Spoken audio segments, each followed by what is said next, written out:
Donc, nous poursuivons l'enseignement, toujours sur la conduite de l'Église. Donc, je crois qu'aujourd'hui, nous serons à la 8e partie, si je ne m'abuse. Donc, la conduite de l'Église. Prenons notre texte de base, Matthieu chapitre 16. Matthieu chapitre 16, je prends à partir du verset 13. Jésus, arrivé sur le territoire de Césarée, de Philippe, posa cette question à ses disciples. Au dire des gens, qui suis-je moi, le Fils de l'homme? Ils répondirent, les uns disent Jean-Baptiste, d'autres Élie, d'autres Jérémie ou l'un des prophètes. Mais vous, leur dit-il, qui dites-vous que je suis? Simon-Pierre répondit, tu es le Christ, le Fils du Dieu vivant. Jésus reprit la parole et lui dit, tu es heureux, Simon, fils de Jonas, car ce ne sont pas la chair et le sang qui t'ont révélé cela, mais mon Père qui est dans les cieux. Et moi, je te dis que tu es Pierre, et que sur cette pierre, je bâtirai mon église, et que les portes du séjour des morts ne prévaudront pas contre elle. Je te donnerai les clés du royaume des cieux. Ce que tu liras sur la terre sera lié dans les cieux. Et ce que tu délieras sur la terre sera délié dans les cieux. Amen. Donc, ici, nous avions essayé de voir, nous sommes toujours sur l'église, la conduite de l'église. Donc, nous avions vu qu'est-ce que c'est que l'église, c'est l'ensemble des croyants sauvés. Une seule personne ne peut pas dire à lui-même, je suis l'église. Et dans l'église, chaque membre a une action à poser, a une action à faire.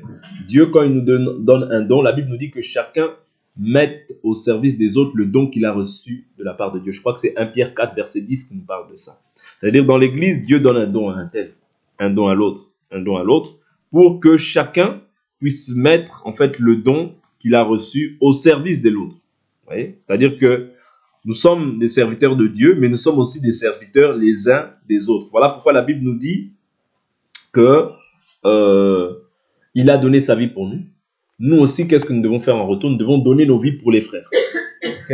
C'est-à-dire, je donne ma vie pour les frères parce que Jésus lui aussi a donné sa vie pour nous.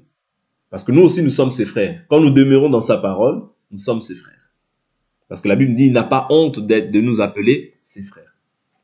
Donc, l'Église, nous avions vu que c'était le corps du Christ.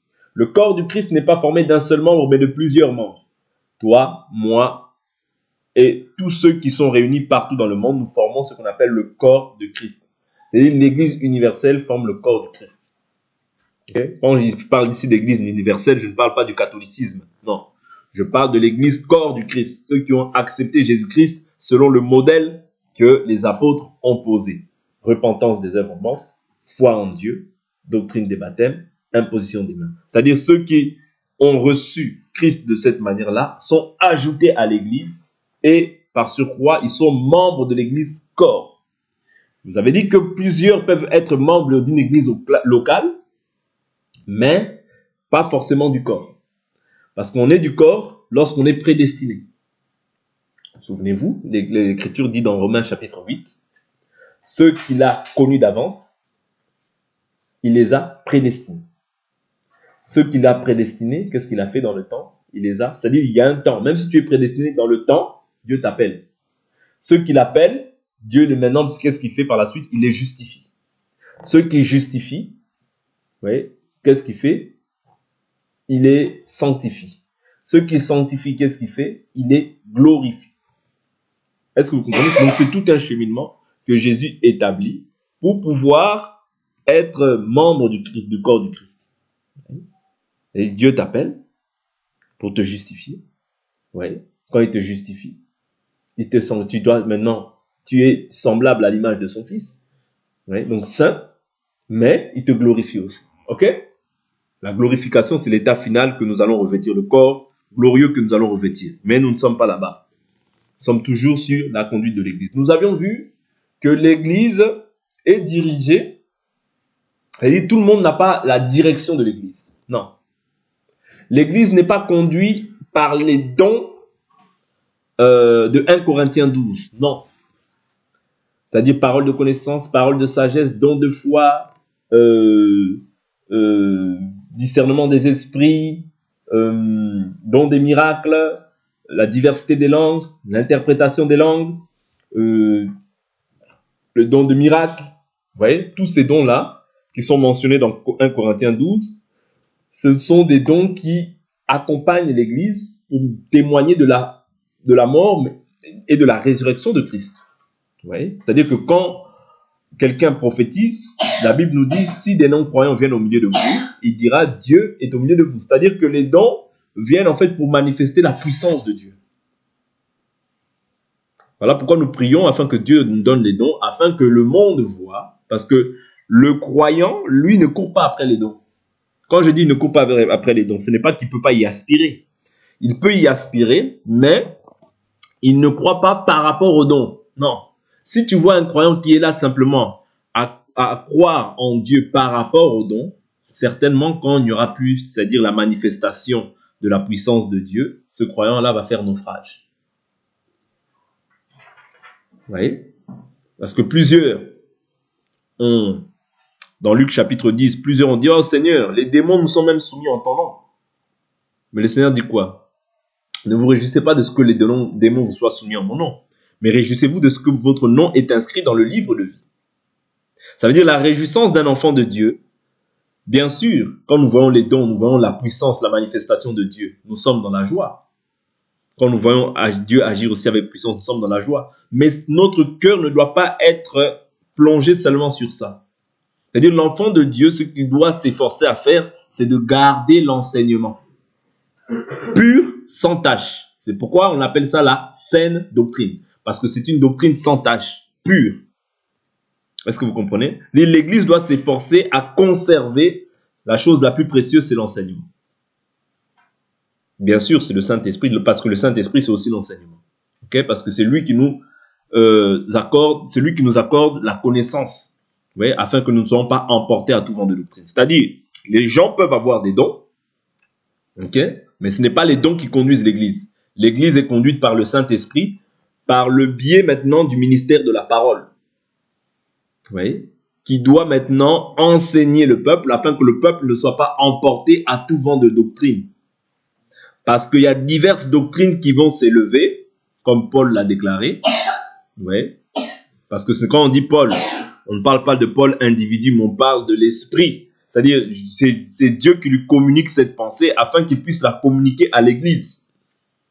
Parce qu'il dit, il s'élèvera du milieu de vous des hommes qui annonceront des doctrines pernicieuses pour attirer les disciples après eux et non pas après Christ. C'est-à-dire que quand quelqu'un croit en Dieu, bien, ouais, quand quelqu'un croit en Jésus-Christ, cette personne-là ne doit pas faire de ces personnes qui viennent autour de lui ses adeptes.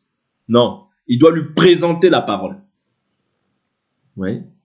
Il doit lui présenter la parole. Parce que c'est la parole qui sauve, c'est la parole qui restaure, c'est la parole qui guérit. C'est la parole qui justifie, c'est la parole qui sanctifie. Vous comprenez? Mais maintenant, ceux qui s'élèvent par eux-mêmes, qu'est-ce qu'ils cherchent à faire? Ils cherchent à attirer les disciples après eux et non pas après Christ. C'est là où tu verras des personnes qui sont fanatiques d'un homme. Au lieu de dire « Oh, la parole de Dieu dit », ils diront « Le pasteur a dit ». Je ne dis pas par là qu'il ne faut pas respecter les hommes de Dieu que Dieu a établis, mais je dis par là qu'il faut considérer tout homme comme étant menteur et Dieu seul comme étant vrai. C'est-à-dire la parole de Dieu, c'est l'absolu. Okay? L'homme peut être limité, l'homme peut ramener aussi du levain. Mais la parole de Dieu vient pour éloigner le levain parce qu'il n'y a pas de mensonge dans la vérité. La conduite de l'Église se fait par le ministère de la parole. Ce sont des hommes que Dieu choisit parmi les frères, okay? Parmi les frères, pour pouvoir exercer une tâche au sein de l'Église, pour pouvoir conduire le peuple, les brebis du Seigneur. Parce que les brebis appartiennent à Dieu et non pas à une personne. J'insiste sur ça, les brebis appartiennent au Seigneur. Même si les gens t'approchent, comprends que ce n'est pas ta brebis, c'est la brebis du Seigneur. Tu verras des gens qui vont se chamailler pour des brebis. Oh non, celle-là, elle a cru en moi, elle a cru au travers de moi. Non, c'est moi le père, c'est moi son père. Après tout, tu n'es qu'un père, c'est-à-dire tu n'es qu'un panneau de signalisation. Si la brebis se sent mieux là-bas, laisse-la partir. Aujourd'hui, on assiste à des gens qui courent, c'est-à-dire qui cherchent beaucoup plus à s'accaparer les brebis, plutôt qu'à être en relation avec Dieu. Si tu es en relation avec Dieu, c'est Dieu lui-même qui donnera, c'est-à-dire si même la brebis va vers un autre, il reviendra parce que la Bible nous dit que mes brebis connaissent ma voix et elles ne suivront pas un étranger. C'est-à-dire, si toi, tu n'es pas un étranger, si toi, réellement, cette personne-là, Dieu confirme que c'est toi qui dois suivre, il te suivra. Si elle ne confirme, si ce n'est pas aussi toi, laisse-la partir. Il faut apprendre à laisser les gens aujourd'hui libres. Les gens souffrent aujourd'hui de ça. C'est comme s'ils veulent la reconnaissance des hommes. Ils veulent non pas la gloire venant de Dieu, mais ils veulent la gloire qui vient des hommes. Est-ce que vous comprenez? Donc l'Église doit apprendre aux gens, non pas, c'est-à-dire l'Église ne doit pas apprendre à infantiliser les gens, mais à conscientiser les gens. C'est ça le rôle de l'Église aussi. C'est comme ça que les gens doivent s'atteler à conduire l'Église. C'est-à-dire la personne qui a accepté Jésus-Christ dans sa vie comme Seigneur et Sauveur, cette personne-là, c'est consciemment qu'elle est venue. Parce que le baptême, c'est l'engagement d'une bonne conscience. Ok? C'est l'engagement d'une bonne conscience. C'est-à-dire que tu déclares publiquement à Dieu, au diable, aux démons et aux anges de Dieu que tu n'appartiens plus maintenant à Satan, mais que tu appartiens maintenant à Dieu. C'est une déclaration aussi que tu fais aux yeux du monde. Oui. C'est-à-dire que cette personne-là, elle a un certain âge. Ce n'est pas comme on voit aujourd'hui les gens qui baptisent des enfants. Non, ça c'est contre la Bible. Parce que c'est consciemment que tu dois t'engager. Et comprendre l'engagement que tu prends. C'est un engagement que tu prends avec Dieu. Voilà pourquoi, comme tu l'as fait consciemment, on ne peut plus t'infantiliser. Parce que tu as déjà un certain âge. Bien sûr, quand tu arrives, tu es encore peut-être fragile. Parce que tu es un nouveau-né. C'est une nouvelle naissance. Tu es encore un nouveau-né. C'est-à-dire on doit t'apprendre comment marcher avec le Seigneur. On peut encore t'infantiliser au début. Mais au bout d'un certain temps, chacun doit être à même de pouvoir savoir ce qu'il veut et ce qu'il attend. Oui? C'est-à-dire on ne peut pas toujours infantiliser les gens. Infantiliser les gens, non. C'est conscientiser les gens. Il faut que les gens prennent conscience de l'engagement qu'ils ont pris avec Dieu. Voilà pourquoi Paul, qu'est-ce qu'il dit? Après avoir enseigné plus de 3 années, il dit, je suis pur de votre sang. Il ne commence pas à leur dire, oh, mais pourquoi tu ne viens pas à l'église? Oh, mais pourquoi tu vis dans le péché? Bon, on va prier pour toi. Comme ça, voilà, Dieu va faire grâce. Vous voyez, là, on ne dit pas la vérité aux gens. Repends-toi de tes œuvres. C'est-à-dire, l'église doit être là pour conscientiser, non pas pour infantiliser les gens. Le rôle de l'église, c'est de dire les péchés au peuple. Le rôle du ministère de la parole, c'est d'être une sentinelle. Lorsque tu vois c'est-à-dire la Bible nous dit, je prends Ézéchiel, prenons Ézéchiel, parce que je vous dis, on assiste beaucoup à ce genre de choses, où les gens, au lieu de leur dire la vérité, les gens veulent beaucoup plus être amis des gens. Vous voyez? Amis des gens, pour gagner leur amour, pour gagner l'amitié. On n'a pas besoin de gagner l'amitié de quelqu'un. On a besoin d'être en bonne relation avec Dieu. Ézéchiel chapitre 3, verset 18. Quand je dirai aux méchants, oui, tu mourras, si tu ne l'avertis pas, si tu ne parles pas pour avertir le méchant, de se détourner de sa mauvaise voie, et pour lui sauver la vie, ce méchant mourra dans son injustice. Mais je te réclamerai son sang. Vous comprenez? Le but, c'est quoi? C'est le sang.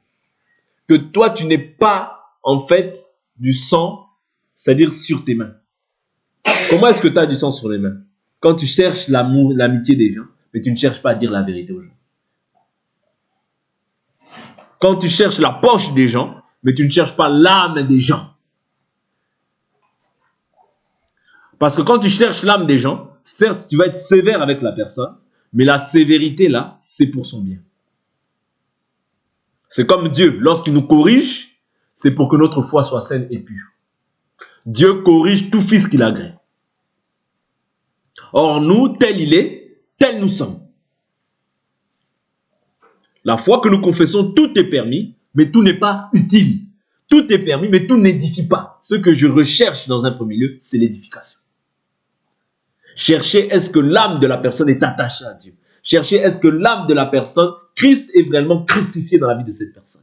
Si ce n'est pas le cas, tu perds ton temps. Est-ce que vous comprenez? C'est-à-dire on doit racheter le temps. Comment? En disant la vérité avec amour aux gens, dans l'espérance que Dieu leur accorde aussi la repentance pour ceux qui vivent mal. Mais néanmoins, ne pas câliner le péché. Ne pas couvrir les gens, en fait, dans leur confort. Non. On a un objectif, on a une mission. Tu as cru. C'est consciemment que tu t'es engagé. Personne ne t'a forcé à venir. C'est-à-dire, si tu as cru, tu dois maintenant demeurer dans cette voie-là. C'est-à-dire, il y a la part de Dieu, mais il y a ta part aussi. Ta part, c'est de demeurer. Est-ce que vous comprenez?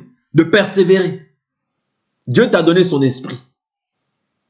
Dieu t'a donné un berger. Dieu t'a donné cette parole pour que tu puisses maintenant t'attacher. Est-ce que vous comprenez? Il y a des choses que toi-même tu dois faire. Il y a des choses qui révèlent de Dieu, c'est-à-dire qui sont de l'ordre du divin, c'est-à-dire c'est Dieu qui le fera. Mais il y a des choses c'est toi-même qui dois faire. La constance, la persévérance dans la prière, dans la parole, ça c'est toi. Dieu te donne la force. La Bible dit ceux qui se confient, c'est-à-dire toi tu dois te confier et Dieu renouvelle tes forces. Vous comprenez? C'est-à-dire la force elle est renouvelée quand toi tu apprends à te confier. Mais si tu ne te confies pas, oh non moi c'est bon, oh moi non c'est bon, tu vas tomber dans la tentation et dans toutes sortes de désirs qui emportent les gens loin de la vérité. Voilà pourquoi la Bible nous dit depuis le temps de Jean-Baptiste, le royaume des cieux est forcé. Ce sont les violents qui s'en emparent. C'est-à-dire la conduite de l'Église ou bien les ministres de la parole doivent aussi apprendre aux gens à se faire violence dans la marche. À se faire violence. Parce que tous les adversaires dans le désert n'étaient pas exterminés en un seul instant. Non. Dieu avait laissé des nations. Comme ça, quand Israël se détourne, Dieu fortifie ces nations-là afin qu'ils puissent déstabiliser Israël. Voilà pourquoi nous devons toujours rester bras levés. Parce que quand tu restes les bras levés, tu as toujours la victoire sur l'adversaire. Moïse, Amalek vient, il lève les mains, ils ont la victoire dans la chair. Moïse baisse les bras, ils ont la défaite dans la chair. Vous comprenez? Voilà pourquoi nous avons un combat aussi à mener, qui est spirituel. Le combat n'est pas charnel, mais il est spirituel. Oui. C'est très important de comprendre comment est-ce que nous devons combattre dans cette marche, pour ne pas être ébranlé. Le rôle de l'ennemi, c'est de t'ébranler. Est-ce que vous comprenez? Donc, quand tu vois le méchant, ta part à toi, c'est de l'avertir. Voilà pourquoi je dis toujours, ne cherchez pas à développer beaucoup d'amitié charnelle. Non. Pourquoi? Parce que tu vas être handicapé au bout d'un moment. Quand je dis que tu vas être handicapé, c'est-à-dire, tu seras face à la vérité ou face au mensonge. Face au fait de pouvoir garder, c'est-à-dire ta vie, ou face au fait de pouvoir perdre ta vie. Celui qui veut garder sa vie, la perd. Celui qui veut perdre sa vie dans ce monde, celui qui a de la haine pour sa propre vie, la retrouvera. Ici, je n'incite pas à la division. C'est pas ce que je dis. Je dis simplement que, en tant qu'enfant de Dieu, quand je développe des affinités avec un autre enfant de Dieu, je dois m'assurer que cette relation-là n'est pas une relation tissée selon la chair. Parce que si tu tisses des relations selon la chair, tôt ou tard, tu obéiras, soit tu obéiras au diable. Quand je dis le diable, vous comprenez, c'est-à-dire tu obéiras à ta chair. Ah non, tu vois comme je suis seul. Ah non, tu vois comme tout le monde me refuse. Ah, peut-être que je suis trop extrémiste. Donc tu vas commencer à pouvoir maintenant t'affectionner aux choses de la chair. C'est-à-dire ne plus regarder à la vérité, mais regarder à la réalité. Et quand ça, tu agis comme ça, tu t'éloignes petit à petit du Seigneur. Tu ne dis plus la vérité à ton prochain, ouais, pour garder en fait l'affinité que tu as et pour ne plus garder la relation avec Dieu. C'est dangereux. Adam, c'est lorsque le serpent, Ève du moins, lorsque le serpent est venu, qu'il a tenté Ève, il avait reçu le commandement venant de Dieu, mais il y avait un autre commandement aussi venant du serpent. Mais lorsque en fait lorsqu'il a désobéi à Dieu, il a obéi directement au diable. Et qu'est-ce qui s'en est suivi? C'est la mort. C'est-à-dire la mort, c'est-à-dire la séparation d'avec Dieu. Parce que physiquement, on n'était pas mort. Mais la séparation d'avec Dieu. Voilà pourquoi je dis aussi que quand tu tisses beaucoup d'amitié selon la chair, le mensonge va entrer, les affinités charnelles vont entrer, et tu ne seras plus vrai dans ton comportement avec les gens. D'où l'Église doit apprendre aux gens à être renouvelés dans sa pensée. Voir comme Dieu voit. Dites chacun la vérité à son prochain. Est-ce que vous comprenez? Dites la vérité parce que l'Église est bâtie sur la vérité, pas sur le mensonge. Le mensonge n'est pas de Dieu. Le père du mensonge, c'est le diable. Est-ce que vous comprenez? C'est ça que la Bible nous dit. Et la Bible nous dit quoi? Mais si toi tu avertis et qu'il se détourne, verset 19, si toi tu avertis et qu'il se détourne de sa méchanceté et de sa mauvaise voie, il mourra dans son injustice et toi tu sauveras ta vie. Vous comprenez? La personne meurt dans son injustice, mais toi tu sauves ta vie. C'est ça que Paul a fait. Quand il dit je suis pur de votre sang, c'est-à-dire je vous ai donné tous les conseils de Dieu. Maintenant, s'il arrivait que demain, vous vous détourniez de la voie du Seigneur, c'est toi. C'est-à-dire là, ça devient maintenant au cas par cas. Même si le salut, c'est un salut en commun, mais si maintenant toi, tu n'obéis plus à la parole, c'est toi. C'est-à-dire devant Dieu, demain, tu meurs, tu ne pourras pas dire à Dieu, je n'ai pas entendu ta parole. Parce que là, ça doit devenir maintenant individuel. Car chacun rendra compte de la manière dont il aura vécu dans ce corps, dans son corps. C'est ça le rôle de l'Église. Ce n'est pas de dire non, oui, simplement Dieu te pardonne. Oui, Dieu pardonne. Mais Dieu aussi juge. C'est-à-dire, avec Dieu, c'est l'équilibre. Ce n'est pas un extrême, non. Dieu pardonne. Mais la Bible nous dit Dieu ne tient pas compte, Dieu ne tient pas aussi le coupable pour innocent.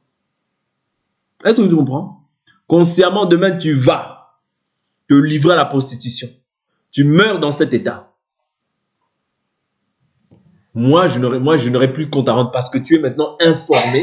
C'est-à-dire, je suis pur de ton sang à ce niveau-là. Parce que je t'ai déjà annoncé que ton corps est le temple du Saint-Esprit. Tu ne peux pas faire n'importe quoi avec ton corps. Ton corps appartient à Dieu. Tu meurs dans cet état. Le salaire du péché, c'est la mort. Sauver une fois, sauver toujours, je n'y crois pas. Parce que la Bible dit, celui qui persévérera jusqu'à la fin sera sauvé. C'est-à-dire, toi, tu abandonnes la voie de la justice, la Bible est claire. S'il se détourne, mais si le juste... Maintenant, il dit quoi? Si un juste, verset 20, si un juste se détourne de sa justice et fait ce qui est pervers, je mettrai un piège devant lui et il mourra.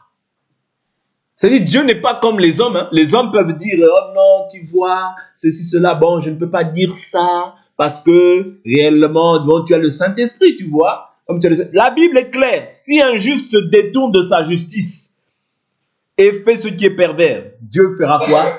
Dieu, là c'est Dieu qui dit, je mettrai un piège devant lui. Voilà pourquoi la crainte de Dieu, c'est pas seulement devant moi. C'est partout où tu vas. Tu peux aller faire n'importe quoi, te dire, bon, on ne me voit pas. Je vais aller me prostituer, je vais aller faire ci, je vais aller faire ça. Dieu mettra un piège devant toi. Tu mourras. Mais la mort, là, si tu meurs dans cet état, les gens vont dire, ah bon, il a cru au Seigneur. Mais Dieu, et toi et ta conscience. Parce que la conscience, même dans la mort, elle ne meurt pas. Souvenez-vous. Le riche et le pauvre.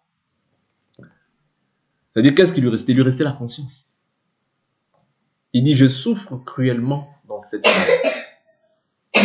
Même Abraham lui dit quoi? Souviens-toi. Ah, donc il a encore le souvenir malgré la mort. Vous comprenez?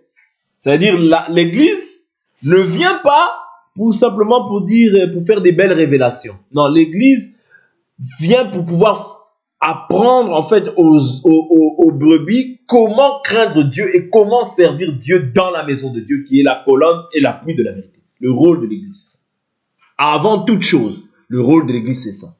C'est-à-dire montrer aux gens comment servir Dieu, comment craindre Dieu, comment marcher avec le Seigneur. On ne marche pas comme on veut. On marche d'une manière qui est pieuse et qui atteste vraiment que nous avons cru. Cela se manifeste intérieurement. Quand tu as le Saint-Esprit, tu es pur. Mais le Saint-Esprit va maintenant combattre ta chair. C'est-à-dire le Saint-Esprit maintenant, si tu mettais des robes de 1 cm, de 2 cm, le Saint-Esprit va ajouter peut-être 25 ou 40 cm. Si tu étais là trop sur l'apparence, le Saint-Esprit doit combattre en fait cette nature-là. Oui. Parce que Dieu t'a créé d'une manière, Dieu veut te voir aussi à la manière dont il t'a créé. Tu ne peux pas modifier ce que Dieu a créé. Est-ce que vous comprenez? C'est très important. C'est-à-dire le Saint-Esprit doit combattre tout ce qui est contraire à la volonté de Dieu. Le rôle de Dieu, c'est ça. C'est-à-dire que tu sois nouvellement créé. Parce que quand tu es recréé en Christ, quand tu es né de nouveau, tu es nouvellement recréé selon Dieu. Et non pas selon le diable qui t'a détourné de la volonté de Dieu parce que tu étais sous la loi du péché et de la mort. Mais quand tu viens en Christ, tu es sous la loi de l'esprit de vie en Christ Jésus. Voilà pourquoi quand tu es baptisé, tu as laissé ta vie dans les eaux. Tu es revenu à la vie avec le Christ. Ouais. Voilà pourquoi il doit te recréer et il doit renouveler ta pensée. Le rôle de l'Église, c'est ça. Ni plus ni moins. Ni ajouter, ni retrancher, mais rester en fait dans ce que Dieu nous a dit. Oui. La Bible dit, si un juge se détourne de sa justice, fait ce qui est pervers, je mettrai un piège devant lui, il mourra. Si tu ne l'as pas averti, il mourra dans son péché. C'est-à-dire tous les actes de justice que tu as posés dans le passé. À cause du fait que tu t'es livré à l'injustice, tu meurs. Même si je vous dis toujours, si tu as servi Dieu toute ta vie, tu as vécu peut-être 80 ans. À la 79e année, tu abandonnes Dieu pour vivre dans les passions durant les 1 an qui te reste à vivre. C'est-à-dire tout ce que tu as fait là pendant 70 ans peut-être, ça ne servira absolument à rien. Sauver une fois, sauver toujours, je n'y crois pas. C'est-à-dire tu vis n'importe comment et non. Sauver toujours, oui, à condition de persévérance. La grâce de Dieu, source de salut pour tous les hommes, elle a été quoi? Manifestée. Mais elle nous enseigne quoi? À vivre d'une manière sensée, juste et pieuse. Vous voyez? Je ne peux pas dire que j'ai trouvé grâce si je vis d'une manière qui ne glorifie pas le Seigneur. Quand j'ai trouvé grâce, je vis aussi d'une manière qui est agréable au Seigneur. Le rôle de l'Église et le rôle des bergers, ça doit être ça. Vous voyez? Le rôle du berger, ce n'est pas d'abord de courir après l'argent. Le rôle du berger, ce n'est pas d'abord de courir après les dons. D'abord, c'est ça. Les dons, bien sûr, nous y aspirons par la prière. Vous voyez? Et Dieu aussi nous accordera ces dons. Mais j'insiste, ce n'est pas les dons qui conduisent l'Église. Les dons viennent simplement attester de la mort, de la résurrection de Jésus et qu'il est vivant, et que nous avons réellement Dieu. Vous voyez? C'est ça. Ok? Donc l'Église n'est pas un lieu, n'est pas un endroit, là où 2 ou 3 sont réunis dans la vérité. Vous pouvez être réunis là où 2 ou 3, mais si vous êtes réunis dans le mensonge, si vous n'avez pas l'enseignement, si chacun se dit, bon, comme quand il y a eu le Covid, bon, comme maintenant là il y a le Covid, on va prier, on est 2 ou 3, on va prier. Là, vous vous mentez à vous-même. Vous voyez? Bon, on a tous Dieu de toute manière. C'est pas parce que dans les églises, ils ont Dieu que nous, on n'a pas Dieu. Non, vous vous mentez à vous-même parce que la Bible nous dit, vous adorez ce que vous ne connaissez pas. Nous, nous adorons ce que nous connaissons, car le salut vient des Juifs. C'est-à-dire, si toi, tu ne peux pas adorer quand tu ne connais pas. L'adoration est liée à la connaissance. Si tu ne connais pas, tu ne peux pas adorer. Tu dois t'asseoir afin d'écouter, afin de savoir comment adorer. Vous voyez? Parce qu'on n'adore pas selon sa volonté. On adore selon un modèle qui est déjà établi. Vous voyez? Le modèle détermine aussi l'adoration. Sans modèle, on ne peut pas adorer. Et l'Église doit former les gens à ces choses-là. Comprendre comment adorer. Comprendre comment se vêtir. Comprendre comment parler. Comprendre comment je dois me comporter dans la société. Comprendre comment je dois respecter mes parents. Comprendre comment je dois respecter aussi tous les hommes. Les autorités. Ouais. Peut-être que dans le monde, tu as raté ça. C'est-à-dire le rôle de l'Église, c'est maintenant de rattraper ce que tu as raté. Même si tu as raté l'éducation, ouais, à la maison, l'Église vient pour maintenant rattraper cette éducation. t'apprendre la politesse, le code civique. Bonjour, madame. Bonjour, monsieur. Oui. Tout ça, c'est le rôle de l'Église. Le rôle des bergers. C'est-à-dire le berger doit veiller maintenant à chacune des âmes. Comment est-ce qu'elle avance? Qu'est-ce qu'elle fait dans sa vie? Pourquoi sa vie n'avance pas? Oui. C'est comme ça qu'on conduit une église. C'est-à-dire, le berger doit avoir le souci des âmes. Oui. Il doit les porter dans son cœur. Mais si tu ne les portes pas dans ton cœur, c'est difficile. Mais la Bible aussi nous dit, faites-nous une place dans vos cœurs. C'est-à-dire que toi, tu peux porter la personne dans ton cœur, mais si cette personne-là ne te porte pas dans son cœur, là aussi, c'est autre chose. Vous comprenez? C'est-à-dire que chacun doit savoir, en fait, ce pourquoi il a cru. Conscientiser et non pas infantiliser. Non, on n'infantilise pas les gens qui sont conscients. Quand tu es conscient de l'acte que tu as posé, tu dois maintenant manifester le fruit. Oui. Le fruit qui accompagne l'acte, bien la décision que tu as prise. C'est très important. Oui. Parce qu'on n'est pas là pour se retrouver avec des gens qui vivent mal au quotidien. Non. Ça veut dire que tu n'as pas bien compris pour la raison pour laquelle tu as été sauvé. Quand tu as été sauvé, c'est afin de manifester le fruit. Oui. Le fruit qui accompagne les armes de la justice. C'est très important. Donc l'église n'est pas conduite comme on veut. Non, l'église est conduite selon la parole, selon le modèle qui est établi. En dehors de ce modèle-là, je vous dis toujours, ce sont les démons, ce sont les idoles, c'est l'idolâtrie, c'est tout ce qui est contraire à la parole. Et nous avons un fondement sur lequel que nous ne pouvons pas renverser. Ok? Donc nous allons nous arrêter là pour aujourd'hui. Nous continuerons demain si Dieu nous prête vie. Et nous allons prier.